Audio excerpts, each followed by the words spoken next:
Hey guys, it's Kelly Meyer from the Speech Scoop, licensed certified pediatric speech language pathologist, and welcome back to my YouTube channel. Make sure to check out my Instagram at the Speech Scoop and also like us on Facebook. And I have recently joined 2 other therapists in a therapist collaborative called the Bloom and Shine Group. You can also find all of that content on Instagram. It's mainly parent hacks, tips, tricks, downloadable resources, parent training videos that are all available online at thebloomandShineGroup.com. I will put those links below. And I wanted to show you my Wee Wee Workup purchase that I received. And this is the Forest Dreams pattern, and I just think it is beautiful. I love these colors. Everything is handmade. I specifically love this brand and company because it's so well made. It is not going to break. I'm never concerned if a child is climbing on this. I know it's going to hold them. I love that it collapses from the top, so super easy setup. I love that this is a universal piece, meaning it can go on top of here, and also you can flip this around and put it on the smooth side. You can put it as high up or as low as you want. And then this double XL rocker that came in this entire set of this toddler play kit. This was used as a tunnel, then we flipped it over and we built a fort on the couch by my niece. And then also she got in there and we rocked her back and forth. We pretended to rock a baby. So if you are into open-ended play, and you definitely should be if you have a little one, age 18 months to 7 years, those are the best toys. And I love these toys specifically because number one, they are made so well. They're handmade to order. You can pick out any pattern that you want. They have all plain colors, natural wood. I love it so much. I have a link for you guys down below, and also you can get 10% off of your order with the code Speech Scoop. So make sure to include that in your order. Get 10% off Wee Wee Workup products. I am literally obsessed. I have 2 other products that I'm going to show you in another video. It's the porcupine and then the classic ring stacker that I love, that are both on my bookshelf right now. So I will definitely pull those down and show those to you. So diving into it, I wanted to go over the 11 pre-linguistic skills, and these are skills that all children need before we learn to talk. And it doesn't matter how old your child is. If they are not talking yet, so for a late talking toddler, they are probably missing one of these skills. So I have actually a ton of videos that actually go over how to improve toddler attention span, or how to get a child to imitate gestures, which I will put right here as well as down below. But I wanted to go over all of these 11 skills, and this is just straight from the Laura Mize chart, but I also have a chart that has a little bit more updated research, as well as some other links and strategies, which I will put down below. And so let me run through these really quickly, and then I will go back and give you examples. So number 1 is reacting to environmental stimuli. That means, does your child recognize if something falls off the table and it goes boom? If they are not recognizing that something is popping out, maybe like a little toy train that's going choo choo, pops the ball out. If they are not responding, that is the first thing that they have to do in order to be able to communicate, is react to their environment. So that is one of the most important things, and sometimes that takes a long time to work on. But I always usually make progress with kids whenever I'm doing sensory-based play activities. So getting that proprioceptive and that vestibular input using tools like this is like where the magic happens. So if your child's working on reacting and responding to things in the environment and stimuli, make sure to have some opportunities for gross motor play. Okay, so number 2, are they responding to people, and not just people being you, other people in the room? If they hear someone else talking or a baby crying, are they looking over at them? Are they reacting whenever somebody's going brrr, or making a funny face at them? Even just a smile, are they attending to them at all? That would be number 2 after they are aware of environmental stimuli. Okay, number 3, taking turns. So this isn't like taking a turn in a board game. This is taking turns as in natural conversation. You talk, I listen, and then I talk, you listen. So we do this naturally, and that's why it's so important to learn this as a pre-linguistic skill, so that a child knows how to use communicative input. So basically, you can work on this taking turns just by handing a child something and holding out your hand to see if they'll give it back to you. And once that rapport and that trust and that relationship is built, I always say, oh, can I hold avocado? Can I hold car? Give Kelly car. As soon as they give it to me, I give it right back to them because I don't want them to think I'm taking anything away, but I am working on turn taking.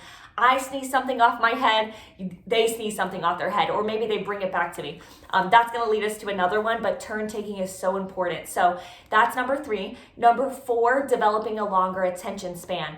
And I don't mean on a screen. Screen time, not good. The brain is overstimulated. There's tons of research on screen time and how it is negatively impacting children. So definitely try to limit that. I understand in today's world, parenting is so overwhelming. I'm a parent myself, so I definitely understand if you have to. But developing a longer attention span would be something like if you're playing with an open-ended toy, like these Wee Wee Werka toys that I absolutely love. So this is what we want to look for is developing an attention span that is minimum of 2 times your child's age. So if your child's 2, it would be 4 minutes without adult-directed input or prompts to get them to continue paying attention. Why is that important? Oh, and I do have a video on increasing your child's attention span, which I will put right here. Okay, and why is that important? It's because a child has to be able to attend to something in order to have longer opportunities to learn new concepts. So that is where we see that a child is really able to learn whenever they're able to stay and play with something. And that will just increase all of their attention span over a variety of skills. So definitely making sure that they have an increased attention span. Okay. Number 5, probably the most important one in my opinion, and that's joint attention. That means if we are both playing with something, that the child is attending to this and to me, and to this and to me. We're having a shared experience. They don't have to be making direct eye contact, but as long as they are including me in the interaction and they understand that we are both talking about the same thing, we're both having the same experience. That is super important. Number 5, joint attention. And that's a lot of times where I start with a lot of kids.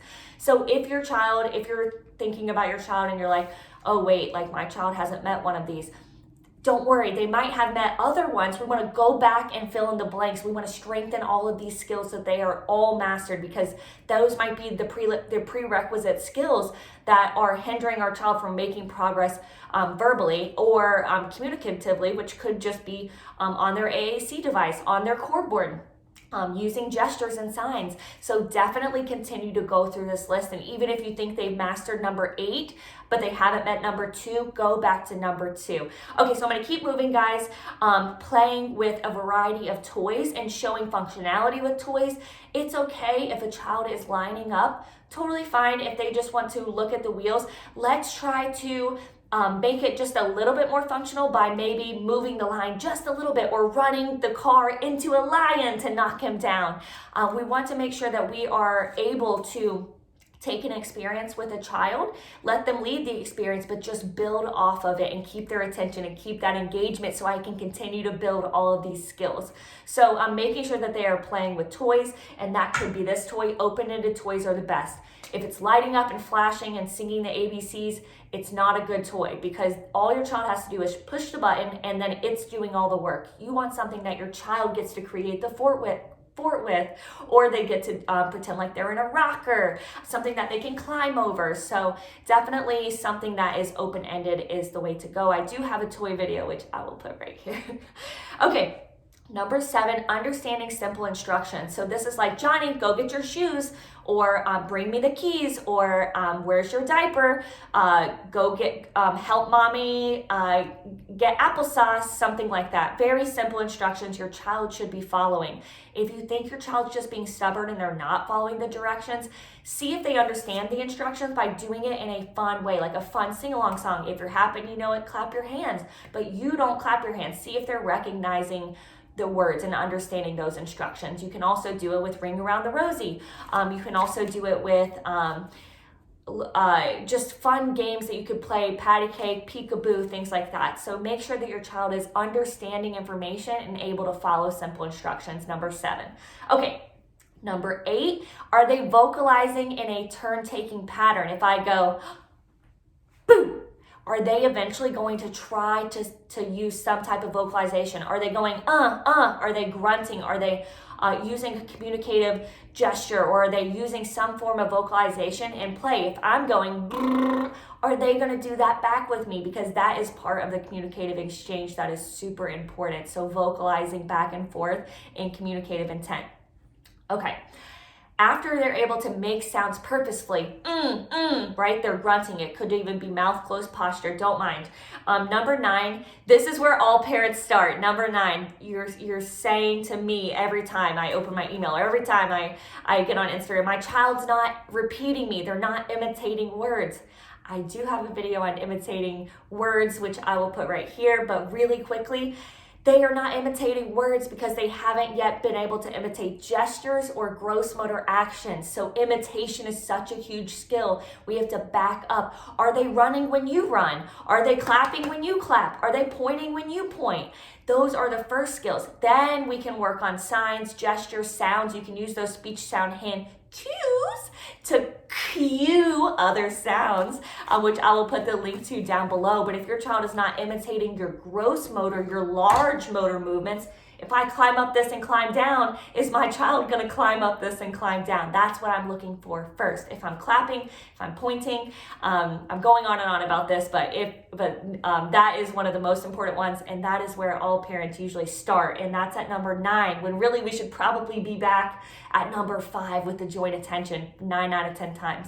Okay, number 10, using gestures.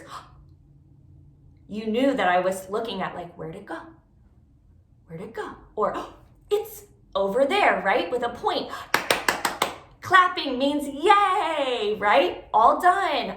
More, this could be a gesture, this could be help, this could be anything, as long as they are, if they're able to understand that they're using a gesture and it represents a word, it's symbolic and it's a form of communication. Gestures are so important. Your child should have 16 gestures. Bye, hi, mwah. Your child should have 16 gestures by 16 months, and that is a research-based terminology. I will put the link below. And gestures are one of the highest predictors of speech and language development later. So make sure your child is using gestures, and if they're not using gestures, back up and see if they're imitating your other actions first, remember. Okay. And then the very, very last one, are they initiating a communicative opportunity with you? Now, with parents, we have to be careful because I will anticipate it and give my child a full cup of juice before they're even thirsty. I might anticipate that they want chicken nuggets for lunch. I might over-anticipate that they need help before they fall. What we want to do is not over-anticipate, not jump in all the time before we allow your child to have an interaction with you. If your child can access all of their favorite toys, all of their food, all of their snacks, that's not good, because then there's no opportunity for your child to communicate with you. So we want to encourage communication by offering communicative opportunities like your child having to point, or give them a juice cup with no juice in it, and see what happens. I want them to say, uh-oh, oos. And then I say, oh, I forgot your juice. Here's your juice. And you can do a J sign, whatever it is. So is your child initiating communication with you, using a sign, a sound, a gesture, a word, anything? Are they trying to get your attention and communicating something with you? That is the 11th skill. So I did roll through all of the 11 skills. Some of them are tied together. I am doing an Instagram post on this where I've broken them down. Make sure to check out all the links below. Get 10% off of your Wee Wee Workup purchase. I promise you will not be disappointed. You get what you pay for, and I can promise you these are the highest quality products I've literally ever seen for baby toys. So please check them out. Get 10% off your purchase with code Speech Scoop, and then also check out, if you are a therapist, you can check out my SLP shirt here from Peachy Speechy, and if you're a parent, they have tons of neurodiversity affirming shirts at Peachy Speechy, and you can also get 10% off with my link in my Instagram bio and with the code SPEEDY for Peachy Speechy. Make sure to like and share this video if this was helpful for you and your little one, and I will see you next time. Please leave me a comment below on what my next video should be. Bye.